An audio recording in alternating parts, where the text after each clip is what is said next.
Why won't people just listen to me? Well, here's the unfortunate answer. If your company relies on you instructing and correcting your team constantly, then you are the operating system. A security deposit claim gets handled wrong and money goes out that shouldn't have. A routine maintenance request turns into a 40-minute argument.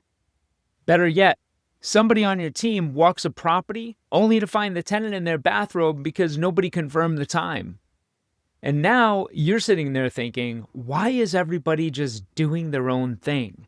And the hire that most property management companies make too late is the person who actually changes that, an operational leader.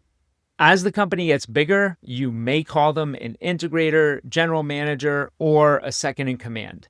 We'll get to the title later. That matters less. What matters more is the function. I'm sure you caught this coming out of your mouth at some point, maybe even just this morning. My team doesn't listen to me. I've explained this 3 times. Nobody does it the way that I would do it. Most business owners diagnose this as a people problem, but when that same pattern keeps showing up throughout the company, it's bigger than just one employee.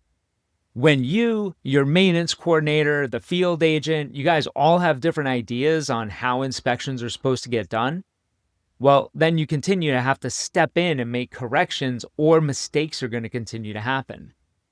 That looks like you telling the maintenance coordinator how to write the follow-up email and the field agent how to document the damages once again, right? Just one more time. Basically, you are training the team. The company's official process is ask me, ask the owner, right? And that's not the way you want it. That's not the way that they want it. It's exhausting and it doesn't scale. Let me define true operational leadership.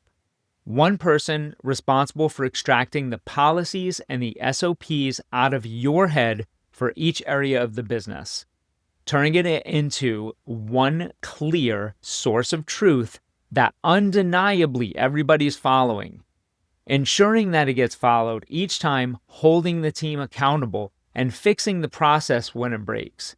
Not just writing the SOP, but making sure that the operation actually follows it.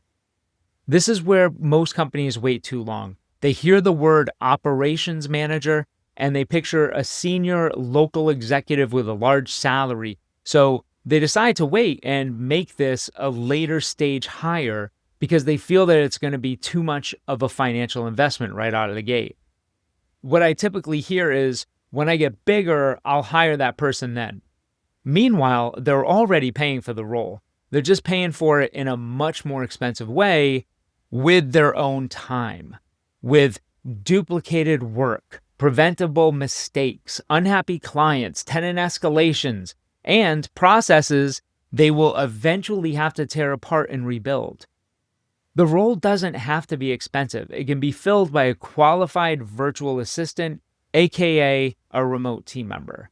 And no, that doesn't mean finding a cheap assistant and giving them an oppressive title. You need someone who can organize the work, prioritize, manage projects, lead people, follow up, and hold somebody accountable when those standards aren't being met. Here's why. The person who can pull the right information out of the owner's head, identify the daily chaos, and lead a team of people is a much stronger candidate than someone who can't document a system or hold people accountable, which is the big issue that we're trying to solve. That's why I believe that business owners should be making this hire much earlier. The longer you wait, the more bad habits are actually going to build into the company. The way I look at it, it's kind of like building a skyscraper without having a solid foundation. You need to bring in that person, the operations manager, to make sure that your foundation of your company is strong so that as you build on it, you're building successful layers. If not, you'll get to the 6th or 7th floor and then all of a sudden the whole damn thing's going to fall down. What would you rather do? I mean, do you want to tear it all down and build it back up? Or do you want to start with a solid foundation? That's why this person should start early in the company. Let's break it down by door count so you can actually see how that role changes as the company grows. Under 100 doors, you're the business operator, you're the owner, you're the BDM, you're doing a lot of the field agent work, and maybe you have someone who's handling maintenance coordination and leasing. If that's the case, you still need an operations manager, somebody who's going to be able to document the way that the business is supposed to run, the policies, so that there's no questions that need to be asked. Because the person who's handling the maintenance coordination, all of the desk job duties, that person is going to be busy doing those things, not documenting the systems. Let's look at between 100 and 250 doors. This is where inconsistency starts to compound. You add more people, but if no one manages the operating standards, then every single hire that you make adds another interpretation of how the business works. It's another team member who's trained the wrong way. So you didn't just add capacity. What you did was you added another person, and now the owner or whoever's in charge has to explain all of the things over and over again. Now the operations manager becomes a real management seat. They oversee maintenance, leasing, property management, and admin execution. The operations manager is running the one-on-ones, they're tracking commitments, they keep the SOPs current, they look at KPIs, they hold people accountable. And when something breaks, they actually go to the root cause and fix the issue at a foundational level instead of sending it back to the business owner and asking questions. Now, at 250 doors or more, the challenges are a little different besides just day-to-day consistency. Now you have departments, department leaders, competing priorities, different handoffs. What got you here in your business is not what's going to take you to the next level. And, at this point, usually the business owner is generating 6 new ideas a day, and the team's trying to implement those things, and you're trying to grow fast. This is where the integrator or second in command version of the role ends up being a lot more relevant.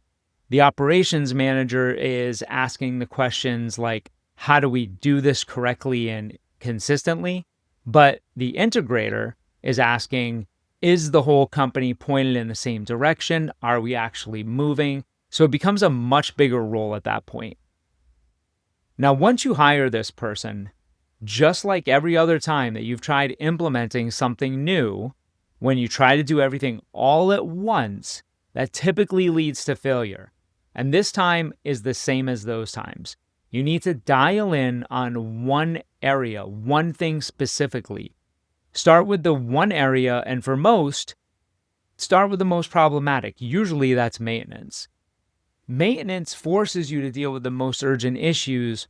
You got resident expectations, you got property owner expectations, vendor approvals, invoices, handoffs, exceptions, escalations, security deposit claims. Like all of the things happen in maintenance.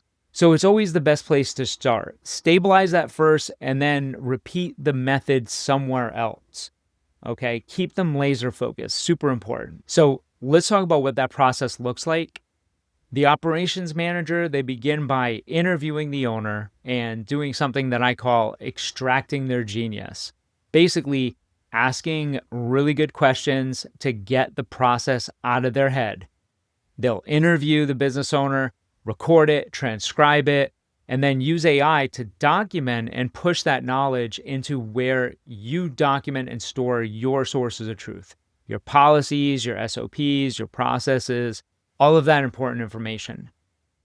They need to understand what the business owner wants and then compare that with what's actually happening in the business right now.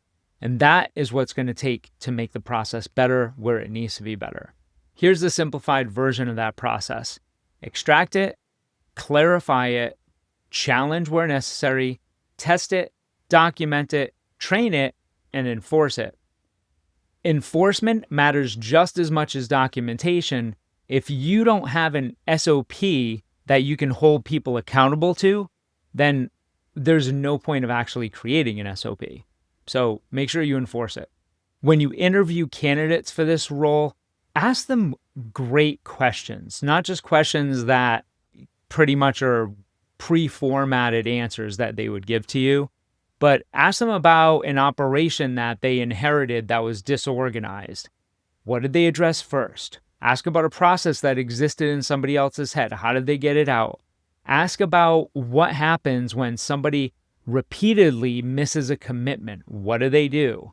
You're listening for specifics like ownership, judgment, follow through, seeing if they can make order out of ambiguous instruction. And then set them up correctly. Give them clear expectations, have structured one-on-ones just like you would for any other team member, measured accountability, regular follow-up, and just one important operating area at a time. It's better to do one thing really well than to try to do everything all at once, all the time, right now. If you're trying to determine whether this is your missing seat or if it's another area of your business, we put together a free guide, the remote team member roles and KPIs. It's down in the comments in the description. Go ahead and click on the link, download it, and let us know what you think. Cool. We'll see you next time. Bye.